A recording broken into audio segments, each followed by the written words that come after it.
e que podemos então começar uma vez mais. Sejam muito bem-vindos. É tão bom ver a arquivo assim, depois destes tempos em que estivemos todos afastados. Mantivemos o contacto de outras formas, mas nada como estarmos aqui todos juntos e estarmos aqui com uma pessoa, com alguém que admiramos muito, que é a Inês Maria Menezes. Bem, a Inês é bem conhecida de todos vós. Eu vou fazer uma pequena apresentação para quem ainda não a conhece tão bem. Eu creio que me ouvem todos até aí desse lado, não é? Ok, muito bem. Ora bem, e se há vozes que fazem parte do imaginário, quem tem por bom hábito ouvir rádio, a da Inês Menezes é sem qualquer dúvida uma das mais cativantes. Uma mistura de bom humor e conversa séria, alguns entre o riso, que é uma das suas imagens de marca, e o sussurro, parece emanar um poder encantatório sobre aqueles que a escutam, sobre todos nós. A Inês Maria Menezes começou na rádio muito nova, começou na década de 80, com 16 anos, creio eu. Corrijo-me se eu estiver aqui a dizer alguma coisa errada. É jornalista, é escritora, mas permitam-me que a apresente assim. É sobretudo uma grande comunicadora. Faz o programa de entrevistas Fala Com Ela. Faz também o programa O Amor É, ao lado de Júlio Machado Vaz, e também PBX com Pedro Mexia.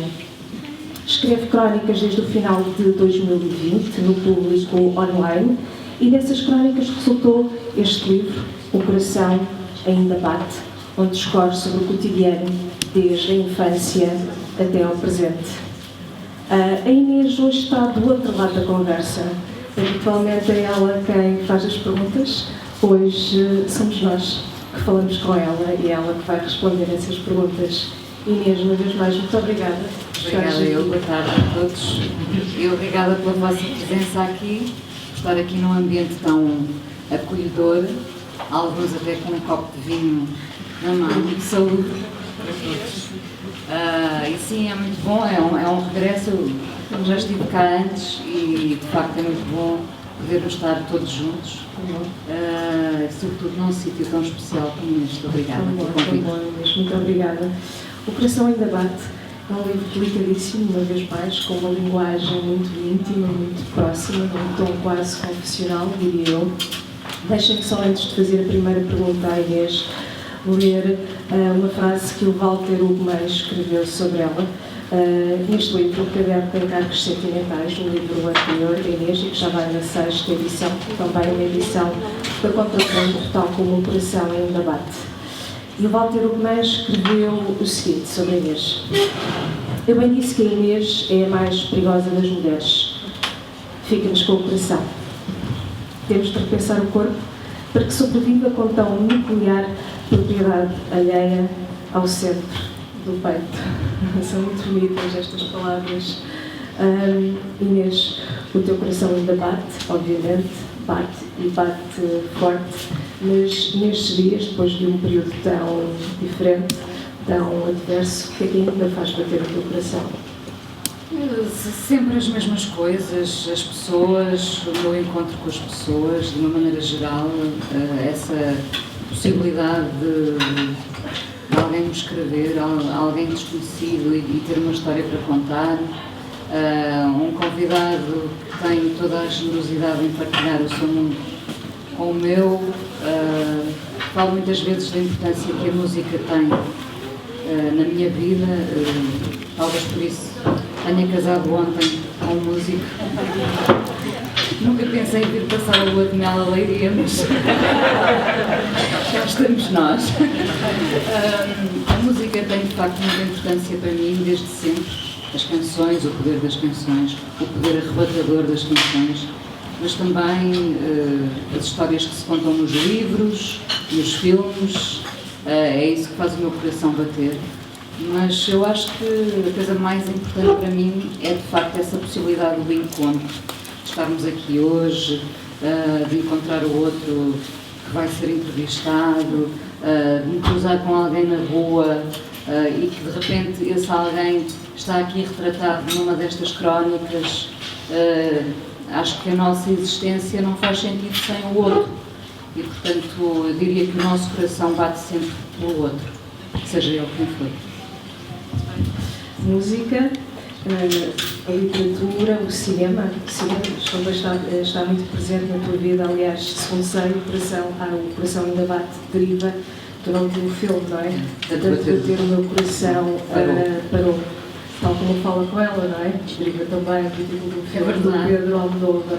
Portanto, música, cinema, literatura, a cultura é muito importante na construção da nossa identidade. Será que podemos dizer isso? Eu creio que sim, daquilo que eu leio pelas tuas crónicas. Claro, acho que já de uma última vez que estive cá, falei da importância e falo aqui, é uma das crónicas, não é? Porque é uma coisa que está gravada na minha cabeça, ainda com tudo demasiado presente, as cores, os cheiros, da importância que os livros, quando eu era mais nova, tiveram na minha vida, vivendo numa aldeia pequena, mesmo sendo uma aldeia com praia, isso fez toda a diferença, porque a praia está presente nestas crónicas, mas a importância que tinha quando nós recebíamos a visita da Biblioteca Itinerante da Fundação Carlos de Gulbenkian. Isso para mim, acreditem, era mesmo, embora me repita e falo muitas vezes disto, para mim e para o meu irmão era um motivo de festa receber aquela carrinha de folha ondulada que estava cheia de livros e de aventuras e de um mundo a que nós não tínhamos facilmente acesso, nem tínhamos dinheiro para comprar os livros, nem na altura, como imaginam, tínhamos a múltipla oferta que temos hoje, não é? Enfim, televisão, cinema. Na altura tudo era muito pouco e, no entanto, sabíamos, gosto muito de utilizar esta expressão, sabíamos a mil, não é? E então nós aguardávamos ferozmente pela visita daquela caravana onde se escondiam livros, aventuras e tudo aquilo opção ritual. Claro que vocês podem ter esse ritual aqui, felizmente, visitar esta livraria, tocar nos livros. Naquele caso havia toda uma cerimónia e aquilo tinha uma espécie de solenidade associada, não é? Porque nós tínhamos que requisitar os livros, havia um compromisso de os devolvermos, de não os estragarmos, e muitos deles já estavam todos estragados, na verdade, e escritos, e havia uma espécie quase de recado que se passava de livro para livro. Eu acho que essa experiência marcou-me bastante. Nós fomos sempre muito, eu e o meu irmão fomos sempre muito, ele é mais velho, portanto teve bastante influência em mim. É alguém mais sério que me passou muita informação e que fez com que eu fosse parar à rádio, não é? Porque um dia, não sei como é que ele descobriu que eu tinha boa voz aos 16 anos, mas pelos vistos tinha, e pronto, nunca mais saí da rádio. Mas sim, nós éramos muito atentos às séries, aos filmes, aos livros, à rádio, que escutávamos com muito respeito. E pronto, sim, a cultura acompanhou-nos, como acompanha agora, enfim, a minha filha, que também é atenta a tudo isso. E com mais oferta, não é? Com mais oferta. A infância, escreves muito sobre a tua infância, particularmente sobre as memórias da infância. Tens aqui um texto que se chama Dinamite, e começas este texto com a seguinte frase: tenho voltado muitas vezes à infância, por saber dela, por saber que vem dela um molde do que somos. A importância da memória, não é? A importância da infância para a construção da nossa identidade. Por um lado são os genes, não é? Isso é absolutamente exato, pela biologia, por outra cultura, de que já te falaste, ou as culturas, melhor, as diversas culturas não temos que compartimentar assim desta forma. E em terceiro lugar, mas não menos importante, são as relações com as pessoas. Eu creio que a minha percepção, falas muito disso em todos estes textos sobre a tua infância. É nesta tríade que construímos a possibilidade de sermos quem somos. mas também abordas o facto da memória por vezes poder ser ilusória, que aquilo que aconteceu talvez não tenha correspondido exatamente à realidade, e como isso também é importante. Sim, porque, reparem, a memória às vezes é uma armadilha, não é? Nós gostamos muito de voltar ao passado, porque o passado, mesmo quando foi menos bom, pode ser um lugar confortável, nós vamos reconstruí-lo de certa forma, não é? E então, o grande desafio, a dor está toda no presente, não é? O que nós sentimos é neste agora, o desafio é neste agora, é no amanhã. O passado, nós podemos olhar para ele já de uma forma um bocadinho adocicada, mesmo quando ele foi amargo. Isso acontece muito com as histórias de amor, eu acho, em que nós muitas vezes nos iludimos pensando aquela história de amor é que foi a perfeita, a ideal, enfim, há pessoas até que depois caem nessa tentação de voltar a viver essa história, sabendo que ela provavelmente não foi ideal, como se confirmará porque voltam a vivê-la e ela não é ideal. Mas nós usamos o passado como um sofá onde nos sentamos e sabemos que tem um conforto associado. E eu acho que às vezes o passado é um lugar de desconforto. Eu costumo dizer, honestamente, que sou muito mais feliz agora do que fui em criança. E eu acho que isso deve ser um desafio para todos nós, não é? Claro que nós vamos ficando mais velhos, com mais rugas, com mais peso, porque também passamos a saborear outras coisas, mas eu acho que o grande desafio é viver o presente e não ficarmos, de facto, agarrados ao passado. Neste caso das crónicas, devo explicar que eu comecei a escrever estas crónicas porque, na verdade, eu quero escrever um romance, mas como sou bastante indisciplinada e não tenho grandes horários, comecei por pensar, e se eu escrevesse umas crónicas, que é assim um pequeno formato que me tira algum tempo, pouco, eu escrevo a crónica e depois gravo-a, não é? Ela também existe em podcast. E então comecei a escrever as crónicas e de repente vejo-me sempre a ir ao meu passado, mas não o tentando ver de forma doce, pelo contrário. Eu conto aqui coisas bastante pesadas que vivi, todos vivemos, atenção, mas foste a essa crónica da Dinamite e o Pedro Mexia, que esteve na apresentação em Lisboa, dizia: é incrível como todas estas coisas te aconteceram, não é? Ele não estava a duvidar, mas como é que alguém, bom, sem querer contar demasiado, mas nesta crónica da Dinamite, eu de facto tive um vizinho que a dada altura, uma noite, dinamitou a casa onde vivíamos e, portanto, nós tivemos que sair de madrugada a correr, pijama, porque havia o perigo, enfim, da casa explodir.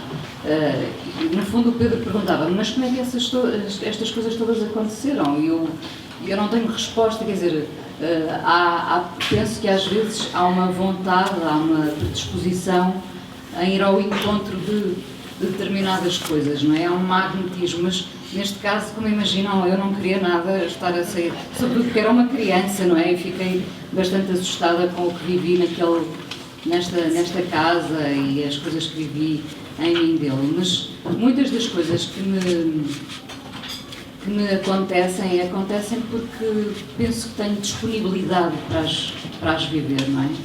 Às vezes havia gente que me dizia assim, pois, para ti é fácil porque a ti as coisas acontecem. O que eu digo às pessoas é, nós temos que acreditar bastante que as coisas vão acontecer, sobretudo as boas, não é? Porque as más são garantidas. Mas só um parênteses, porque teve muita graça ainda em resposta ao Pedro Mexia, quando ele parecia duvidar de todas estas coisas que me aconteceram. Há dias fui com a minha filha a uma psicóloga chamada doutora Ana Gomes, e chegámos ao consultório, eu confirmei o nome da pessoa, chegámos ao consultório, sim, a doutora Ana Gomes, sentámos à espera, e de repente já tinham passado 15 minutos e a doutora Ana Gomes ainda não tinha chegado para a consulta. E então eu comecei a estranhar e levantei-me e fui falar com aquela que seria a sua secretária, e ela disse-me assim: eu também estou a estranhar, porque ela costuma chegar a horas e já teria avisado. De repente o meu telefone toca e tinha a doutora Ana Gomes ao telefone e diz-me ela: eu peço desculpa, mas eu estou à vossa espera. Eu disse: mas eu também estou à sua espera. Ela disse: então, mas deve haver aqui um equívoco, em que rua é que está? Eu digo o nome da rua. Ela disse: sim, eu também estou nessa rua. Então imaginem, havia uma doutora Ana Gomes do outro lado da rua, também era psicóloga, e eu estava também num sítio onde havia uma pessoa chamada Ana Gomes, que era psicóloga. Qual a probabilidade disto acontecer? Nós só tivemos que atravessar a rua e ir ao consultório da outra doutora Ana Gomes. Pronto. Eu contei isto ao Pedro Mexia e ele disse: de facto, as crónicas vão ao teu encontro. E foi um bocadinho isso que foi acontecendo e que ainda acontece. Penso que tem a ver com essa tal predisposição para que as coisas aconteçam. Para falar um bocadinho também do livro e das crónicas, os meus pais viveram em Lisboa durante 12 anos, não sendo de Lisboa. Eu e o meu irmão nascemos em Lisboa e depois fomos viver para um sítio chamado Mindelo, que tem uma praia, que é um sítio magnífico. Enfim, reparem, eu enquanto era criança nunca achei que aquilo era magnífico, não é? Que é o que nos acontece na vida. Nós temos que nos retirar dos sítios, ou às vezes das relações, ou das amizades, para percebermos a importância que os sítios e as pessoas têm. Eu neste tempo de escrita, e as crónicas continuam a ser escritas, darão provavelmente para um outro livro, comecei-me a perceber de como era fascinante aquele sítio, a praia, as pessoas que eu conheci, a vida que as pessoas tinham, e daí talvez não, quer dizer, nós temos a capacidade, se quisermos, de tornar as coisas fascinantes, é o que eu acho, não é? Mesmo quando elas não eram assim tão fascinantes. Se calhar foi fascinante ter andado numa escola, num ciclo que tinha sido uma mansão de uma senhora que eu adorava ter conhecido, que se chamava Corina. O livro começa com a Vila Corina, que era o nome do sítio, que eu ambiciono um dia, se me sair o Euromilhões, apesar de nunca jogar, ambiciono comprar. Continua a ser uma mansão lindíssima. Portanto, se calhar tive uma sorte imensa de ter andado num sítio como aquele, em que aprendi, como eu conto aqui, como era feito, como era formado o coração, nas aulas de ciências que tinham os tetos pintados à mão. Sei lá, foi um sítio privilegiado para mim, não é? Mas claro que quando eu andava lá não me dava conta desse privilégio, não é? Até porque nessa altura só podia comprar, os meus pais só me podiam comprar uns sapatos por ano, enfim, não pensem que cresci com privilégios. Eu agora vejo com privilégio tudo aquilo que vivi, mas não foi assim. O privilégio foi ter estado atenta. Eu penso que esse é um dos maiores privilégios, é podermos estar atentos à vida e encontrarmos pormenores que se podem tornar fascinantes. A tal beleza das pequenas coisas. Para ouvir ao podcast do Bernardo, sim. Mas é isso, é de repente estarmos atentos. Eu falo também, a dada altura, numa destas crónicas, de um homem que tinha viajado pelo mundo inteiro e que depois, a dada altura, se deu conta de achava ele que tinha visto o mundo inteiro, mas nunca tinha olhado verdadeiramente para os telhados da rua dele. E quando ele me disse isto, eu de facto passei a olhar com mais detalhe para tudo o que me rodeia. Eu penso que essa é uma das opções de vida, não é? Que é passarmos a estar mais atentos ao que nos rodeia. Isso depois pode dar um livro, pode dar um filme, uma canção, enfim. Esse detalhe, esse pormenor com que nós olhamos a vida, talvez pode mudar a nossa própria vida, não é? Pode mudar a nossa própria vida. Eu acho que está aí um dos segredos de podermos viver melhor. E volto mais uma vez ao cinema, a dada altura falas sobre a arte da vida, um dos teus filmes, segundo sai, não é? Terence Malick. E o narrador diz qualquer coisa como: se não amares, a vida passa num instante. Escreve muitas vezes sobre ti que o amor é a tua linguagem primordial. Creio que foi uma das frases que eu mais li nesta última semana, quando estive a preparar esta nossa conversa. Já não tenho coragem de desmentir, não é? Se as pessoas dizem, também não vou dizer não é o amor. Tu disseste uma coisa muito bonita, que é: costumo dizer que o amor é a maior distração da morte. Creio que até está numa serigrafia, não é? Creio que sim. E também dedicas este livro à tua mãe, e dedicas da seguinte forma: para a minha mãe, que me ensinou o amor. O amor também pode ser tudo, não é? Nós vemos o amor romântico, mas pode ser o amor fraterno. É verdade, nós quando falamos em amor pensamos logo na relação, não é? Na relação sentimental.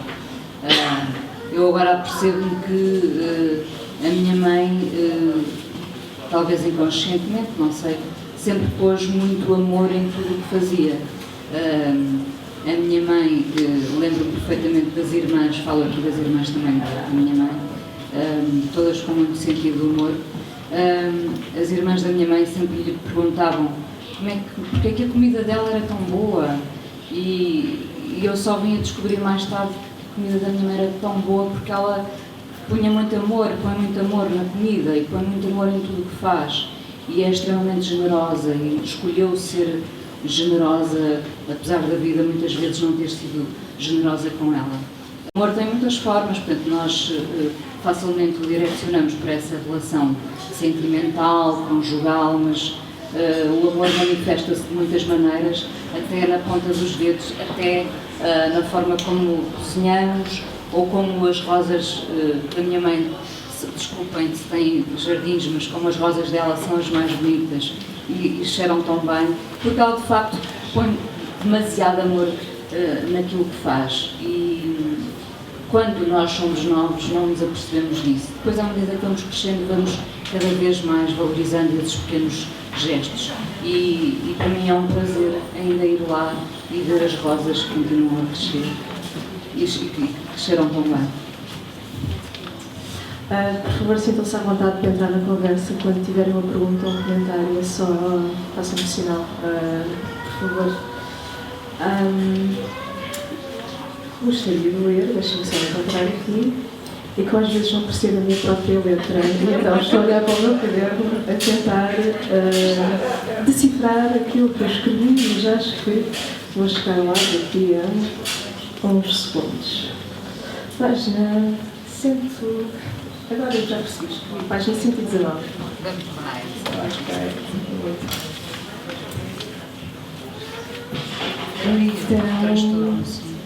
Então, foi um dos textos que eu mais gostei, que eu gostava de ler. São estas frases: muitas vezes desarrumei a minha vida e perdi o chão para ganhar depois. No fundo, descobri já crescida, ganhamos em cada pedaço que se perde. Aquilo que julgávamos irrecuperável é mais uma camada acrescentada às 1001 que já tínhamos perdidas. Não me queixo do que juntei entre perdas e dores. E um pouco mais à frente, já quase no final do texto, escreves: quero abraçar o novo que me angustia. E esta frase para mim é fundamental: o novo que me angustia, sempre à procura do desconforto, do desafio, do novo. O desconforto é de certa forma fundamental para ti, é também uma forma de estares viva. Fazes imprensa, rádio, fizeste televisão, agora recentemente foste a produtora executiva do disco do Tosé Brito novo. Quer dizer, há sempre aqui algo de novo, precisas disso, é importante para ti. Agora lembro-me de uma canção do José Mário Branco, Inquietação, não é? Há sempre qualquer coisa que está para acontecer. E eu gosto dessa ideia de viver um bocado inquieta com as coisas, também de certa forma de poder provocá-las, não é? Tenho insistido muito nestes últimos dias em que falei com muitas pessoas diferentes, é muito importante para nós todos provocarmos movimento. Eu insisto muito nessa frase, porque, por exemplo, provocar movimento é vocês terem saído de vossa casa onde estavam confortáveis e terem vindo até cá. Isso é generoso da vossa parte, porque podiam ter ficado em casa calmamente, mas quiseram provocar este movimento e, oxalá, levem para casa qualquer coisa mais. Eu acho que quando nós tentamos provocar esse movimento, ganhamos sempre. Ganhamos sempre até quando o resultado não é bom, não é? As minhas crónicas não são, eu diria que são melancólicas, não são propriamente felizes, mas em todas elas eu ganhei qualquer coisa. De qualquer angústia, eu fiz uma história nova, quer dizer, eu talvez preciso desse desconforto para escrever ou para pensar, vou provocar um novo movimento.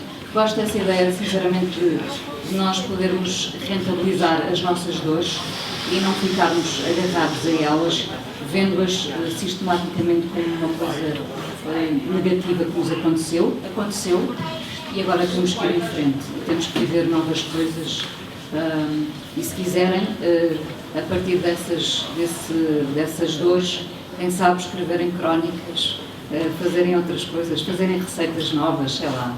Eu penso que o desconforto é uma base boa para nós edificarmos algo.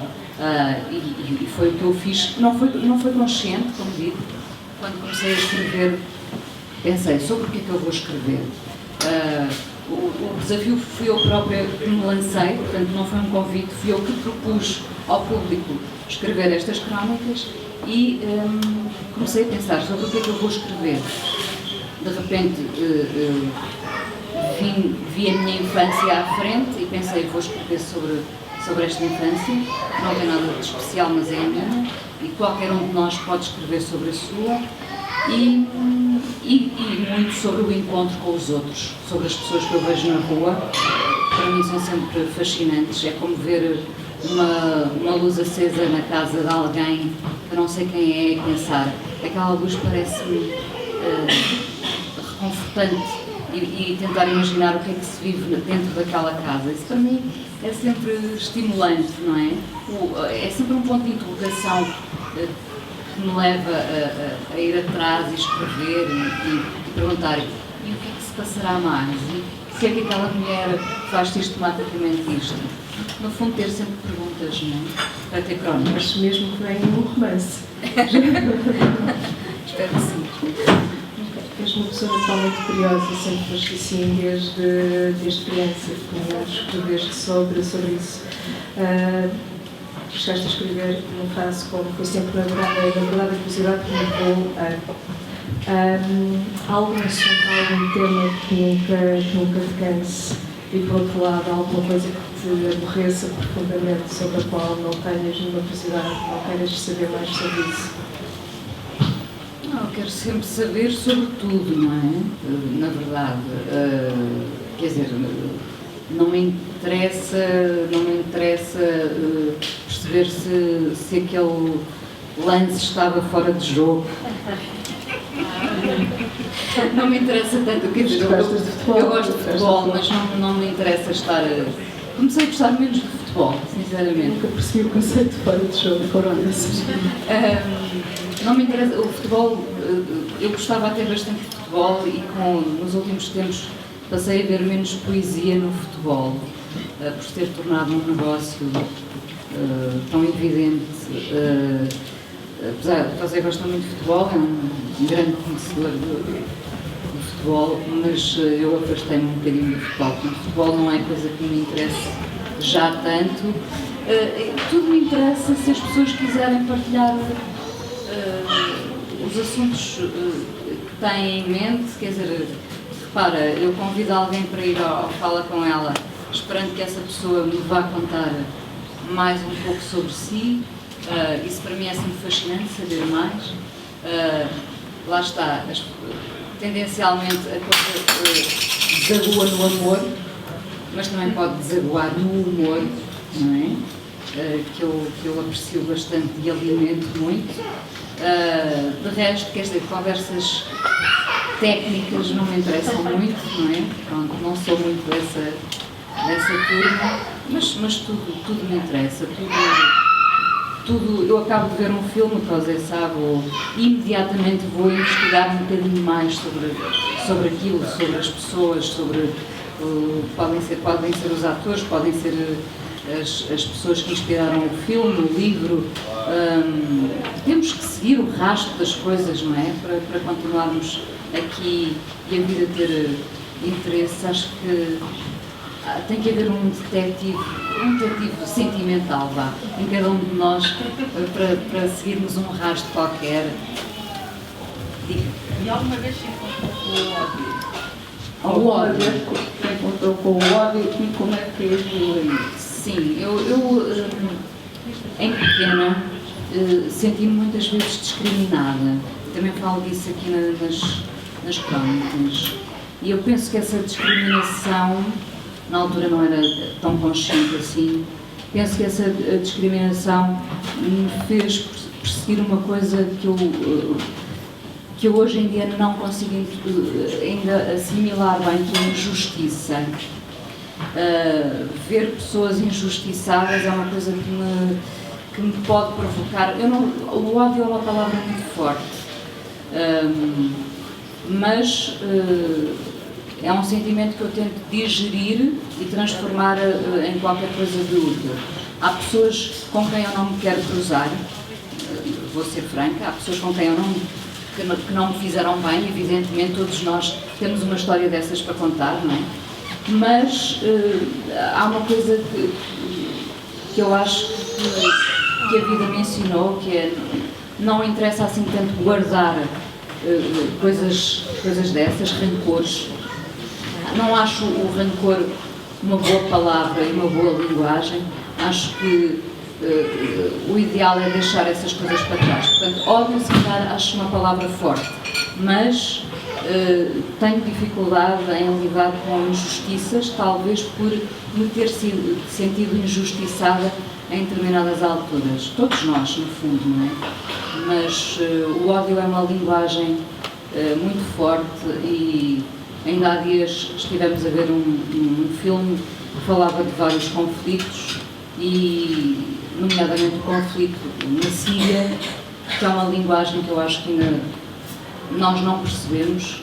Só daqui a muitos anos vamos olhar verdadeiramente para este conflito e perceber como é que fomos capazes de assistir a isto de forma impávida. Essa linguagem do ódio, o ódio gratuito, a violência gratuita, por exemplo, é uma coisa que me assusta muito. Eu preciso de encontrar uma justificação para determinados atos.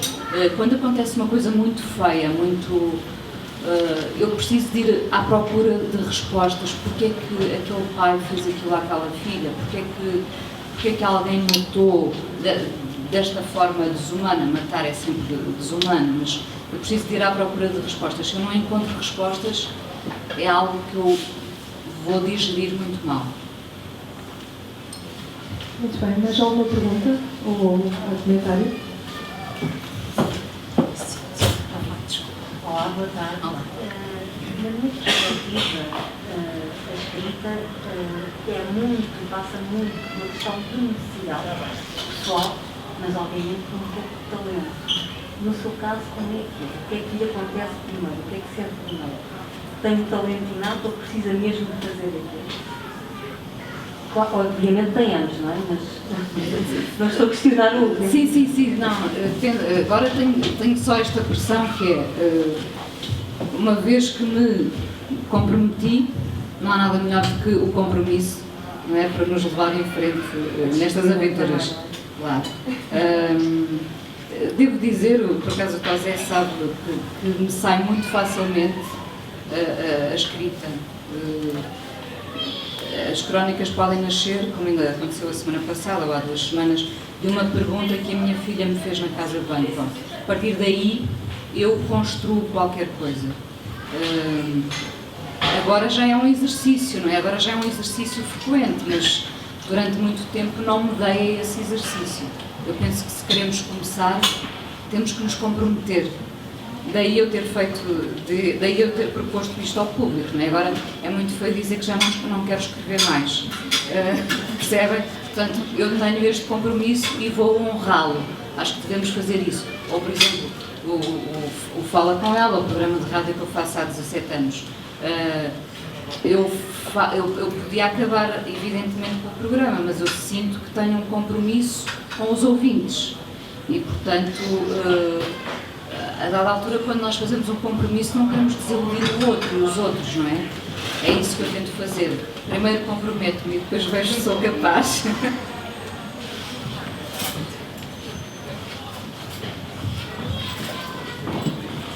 Deste lado não há nenhuma pergunta?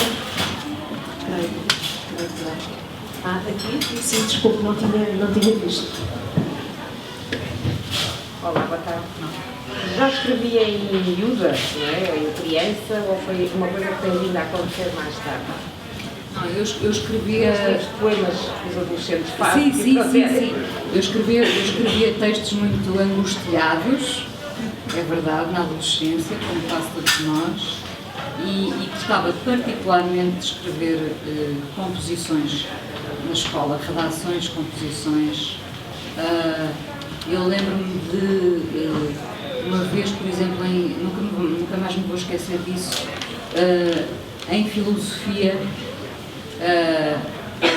ter tido um 18 e o professor, quando me entregou o texto, me ter dito assim: você não respondeu a nada do que era perguntado, mas escreveu tão bem sobre o que lhe apeteceu que eu tive que lhe dar um 18. E eu percebi aí que tinha facilidade em contornar, enfim, as questões, impingindo aquilo que eu queria, que eu gostava. Eu acho que esse é um segredo também para a nossa vida. Nós temos que procurar realmente as coisas que gostamos, porque infelizmente alguns de nós não têm a sorte de fazer o que gostam, e eu respeito imenso as pessoas que têm um trabalho desses, duro, com o qual não se identificam, no qual não se revêem. Eu tenho muita sorte porque sempre fiz aquilo que gostava, e isso é de facto um privilégio. Portanto, normalmente eu escrevo sobre o que gosto. Voltamos à questão: se tiver que escrever sobre o jogo de futebol, eu vou fazer um poema acerca da bola e não, por exemplo, não é? Vou dar a minha volta para tornar aquilo uma coisa que eu gosto.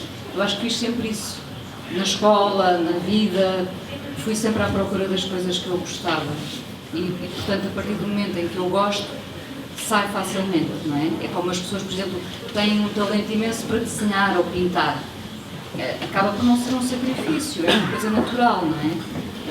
E eu seria incapaz de fazer um desenho. Eu desenho como alguém com 3 anos. E portanto não tenho essa habilidade, como não tenho muitas habilidades. Mas alguma pergunta? Não? Eu daquele lado também não. Inês, tu tens por aí, costumas pedir uma música ou várias músicas aos teus convidados, os companheiros de conversa. Estamos numa livraria e vou-te pedir algumas sugestões de livros. Olha, penso que falámos sobre isso uma outra vez. Eu acho que até à data o livro que nos últimos tempos mais me marcou foi a única história do Julian Barnes, que eu e o Tosé lemos ao mesmo tempo. O Tosé ganhou-me, acabou primeiro, enfim, foi uma coisa que mexeu tão violentamente comigo, porque lá está, é só uma história de amor, mas é uma história de amor que mexe com uma vida inteira, com mais que uma vida, evidentemente. E é uma coisa tão visceral, tão... Não sei se o livro está aqui à venda. Está. Então, se não o leram, aproveitem, porque ele vai mexer imenso com qualquer um de nós, com alguém que nunca tenha vivido uma história assim, com alguém que já tenha passado por uma história semelhante. Acho que é uma história se calhar só se vive uma vez daquela forma tão intensa. Esse é um livro que eu aconselho. Depois, qualquer livro da Sofia de Mello Briner, porque me marcou imenso na infância e acho de uma beleza, acho que aquela escrita tão fantasiosa e elegante ao mesmo tempo.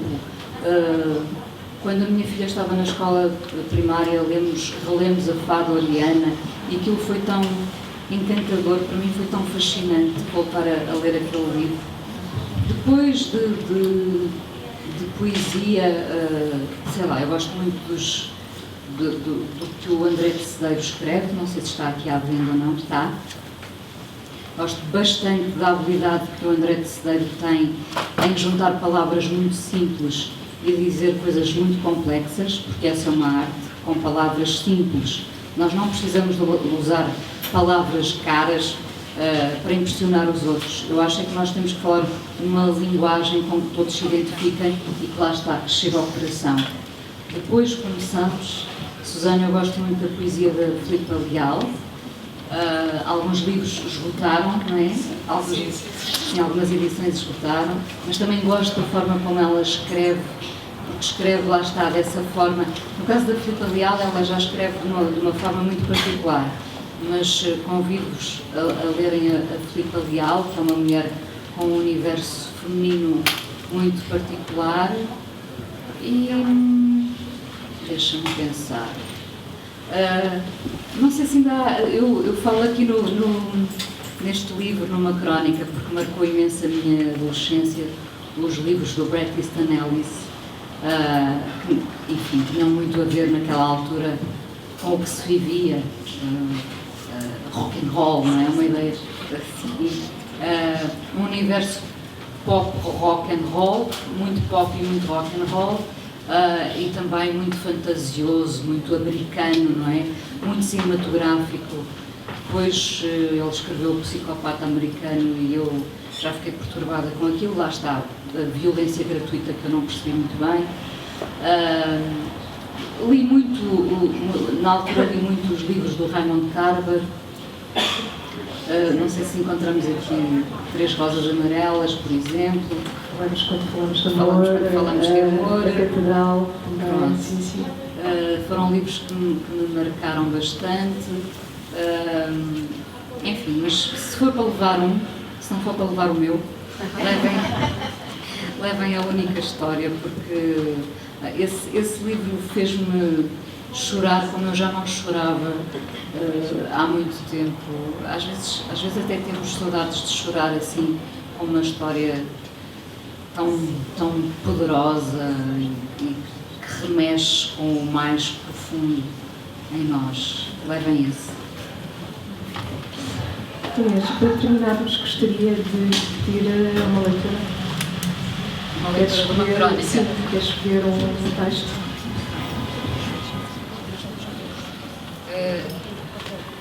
Vou ler.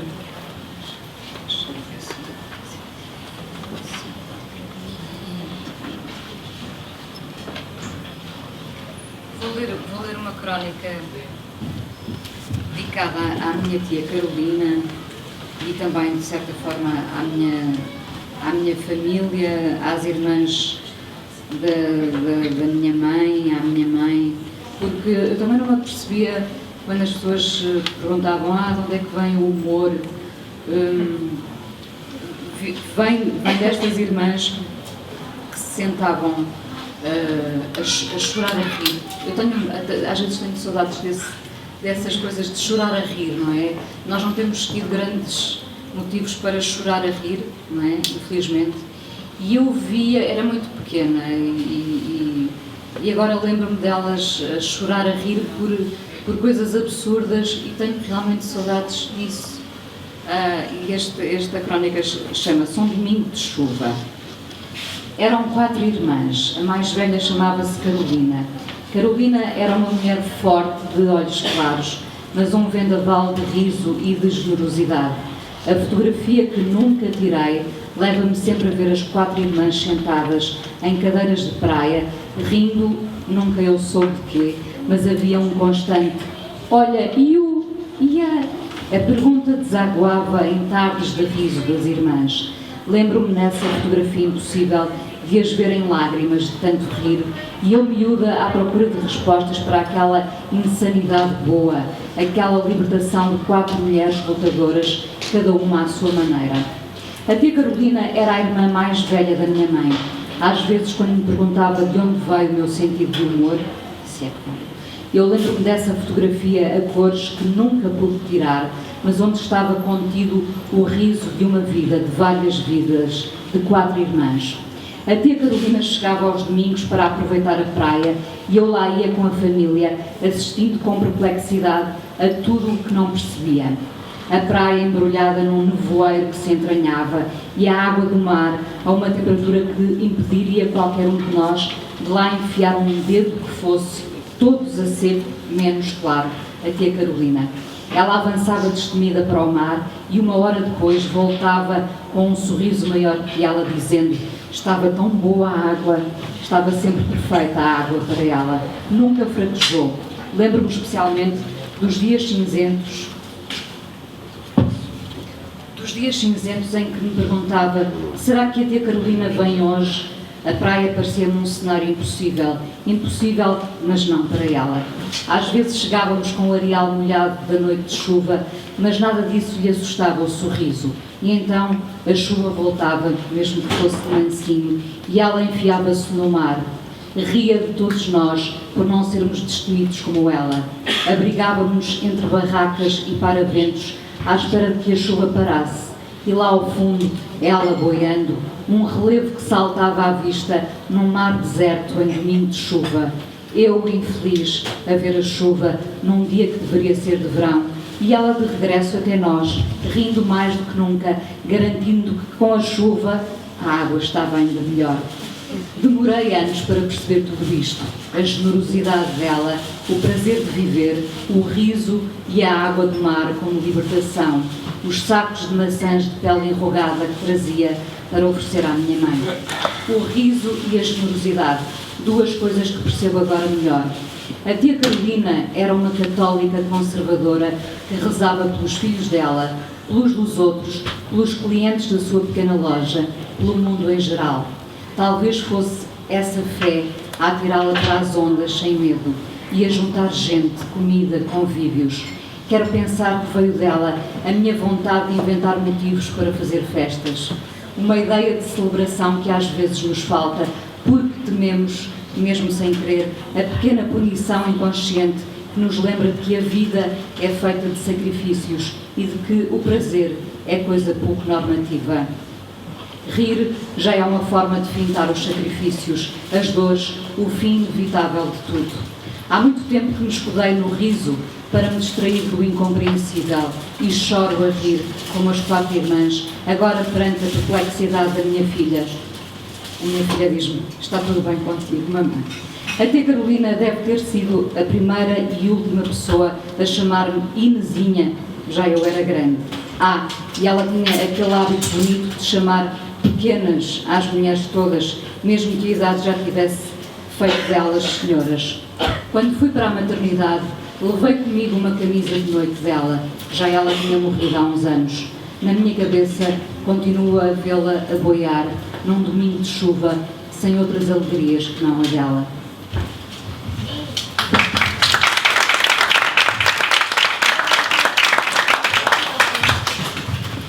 Inês, muito obrigada. Obrigada eu, obrigada por Obrigada. terem vindo, por terem sido no conforto das vossas casas e estarem aqui. Obrigada. Inês, estás disponível para Sim, alguma claro. coisa? Sim. Ok, obrigada. Então, boas leituras.